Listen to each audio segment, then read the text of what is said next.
HowStreet.com, welcome to our YouTube channel. My name's Tom Jeffries. Joining us now, a gentleman that joins us every week at HowStreet.com on audio, David Smith. Mr. Smith is an educator, economist, and also works with some of the top mining commentators in the world. We finally get a chance to get him in front of the camera. Hi, David. Hello, Tom. How's it doing? Just fine, thank you. Good to have you in town. Let's talk, you're sort of our resident philosopher at Howe Street, so we're going to ask you a couple of philosophical, moral questions. Here we are, middle of June 2009. I get a feeling that people out there are really getting the hose from the government, bailouts, etc. What's your take? Well, you know, I think it's what you're saying. It seems like on a daily basis we get new announcements that almost take your breath away. And I think we're living in very interesting times, and I think we have more interesting times to go through yet. I noticed on Friday there was an announcement out of Europe that Latvia can't pay its bills. Some people might think, who cares? But it seems like we're all tied in together. Globalization, everybody's brother's keeper now, aren't we? It's really true. We have many companies, many countries that are expanding the money supply greatly. Their supply-demand situation is out of whack. They're spending more than they earn. And this is true all the way from the individual all the way up to the very top of the government. So we're all in the same boat together, I think. Well, we talked about mining analysis. You do some working with some of the top guys in the world. Recently you were down in Mexico looking at mining, not to mention a name. Is it a good time for investors to be looking at mining stocks? I think it really is. It's a time to do your own due diligence, look at things carefully, look at the management, look at the cash flow that they have. Ask yourself if the ounces that they have are actually economic to get out of the ground. It's one thing to have a lot of gold and silver, but if you can't sell it unless it's $2,000 an ounce, then it probably isn't a good time to be trying to buy that company right now. Can you give us sort of an idea how long? It's one thing to find an asset in the ground, but to bring an asset up to production takes forever, doesn't it? Or a long time? It really does, especially these low-grade bulk mining operations. They can take anywhere from 5 to 10 years. And even a small silver operation can take several years to go through the permitting process, do the pre-scoping study and the feasibility, and then get the financing. So these are not quick turnaround operations. Also some, I guess, worry these days with the macroeconomic situation and macro political situation. Do you find an asset and all of a sudden the government takes the ball away? Is that a concern? There you go. And you know, every country in the world has some degree of country risk. And that's something that an investor really has to pay attention to. And others, some greater than others for sure, but you just never know because the laws can be changed, new taxes can be imposed, and that's just one more added risk to the mining sector itself, one more complication. I noticed they're starting to throw a wrinkle at your mining laws in the United States. Does that give you some concern? It does. The 1873 mining law is up for review now by the Congress, and hopefully it won't go through and become a change in the law, but if it does, it would just be about put the death mark on mining in the United States. So hopefully it won't go all the way, but it's pretty scary that they're even considering it, you know. I'm sort of interested too, if you look at the Amex and your major exchange in the United States, I notice there are very few mining corporations, et cetera. Is this going to change, do you think? I think it will, and one of the things that a lot of people in the United States don't realize is that many of the Canadian companies that don't trade on an exchange per se, in other words, they're not listed on the U.S. exchange, can still be purchased on the pink sheets. Right. And you want to go in with a limit order for sure, but you do your research and you'll be amazed at how many are available, sometimes just made by two brokers. Really? OTC. OTC. Yes. Interesting stuff. Let's talk about the markets generally. Gee whiz, are we looking at deflationary times or inflation or, God forbid, stagflation now? Well, we seem to be having a degree of both going on, you know, with some prices falling, such as housing prices and certain types of producer prices, and yet other things are going up very rapidly, healthcare costs and service costs and this type of thing. So it's a cross-current type of a thing, but when you look at the amount of money, especially that the United States has created in the money supply, printing a couple $1 trillion out of thin air, that's got to work its way into the economy in unpredictable ways, and I think inflation is something people should really keep their eyes on going over the intermediate to longer term. I talked to many of our guests, including you, about these GM bailout. Canada's in for $12 billion. You as an American taxpayer, God forbid how many billion you're in. Doesn't seem fair. Why do you and I have to bail out a company that didn't make a living?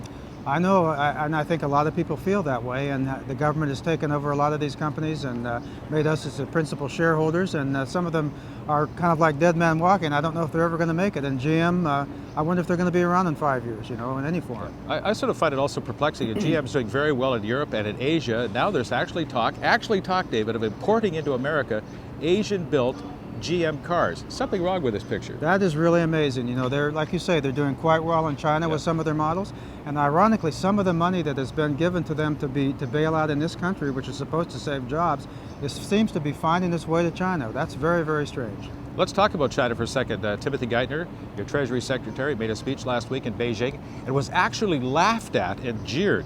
You know the Chinese very well. That's a very strong signal to send. I think it really is, because they tend to hide their emotions, and they're not, if they are doing something like that, they're really showing their disapproval and lack of disrespect for you big time. So if he wasn't embarrassed, he should have been, and it kind of made me embarrassed. Well, okay, the U.S. is still the U.S. greenback, still the world reserve currency, yet we're hearing, oh, Brazil, Russia, China, thinking about a basket of currencies are going another way. Do you think it's actually feasible?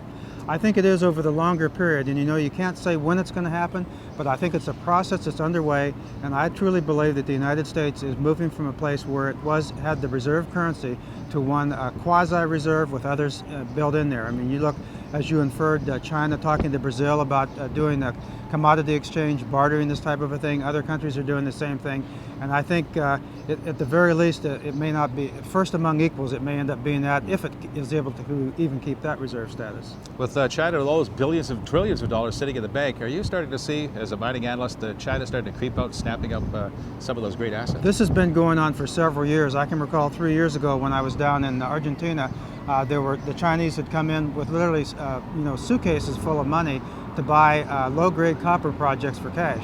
And they're very astute buying, and they're not going to telegraph what they're doing, but I think they've been doing this all along, buying resource sector companies in other places in Asia and in Africa, and it's an ongoing type of a thing.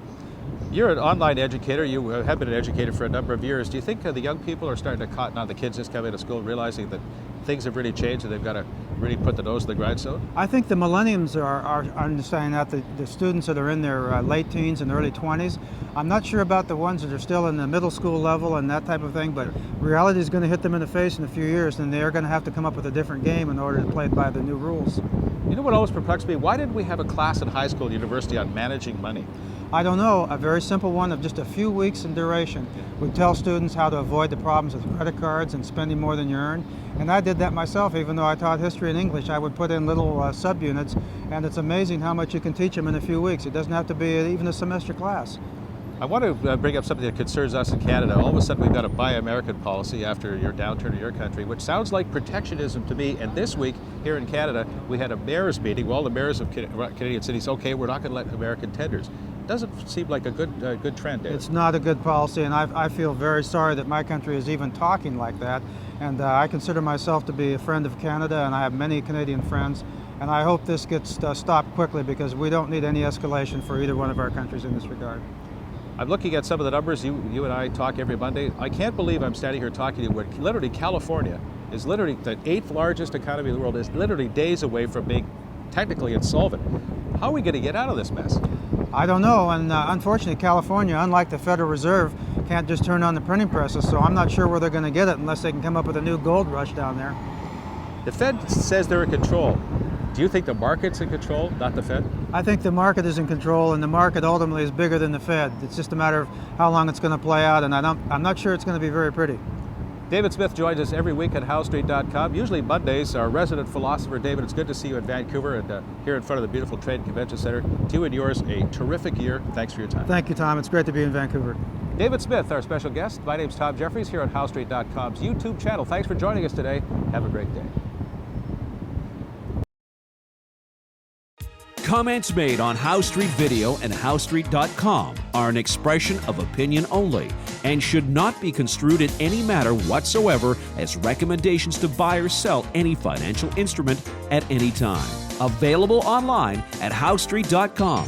How Street Video is a production of How Street Media Incorporated.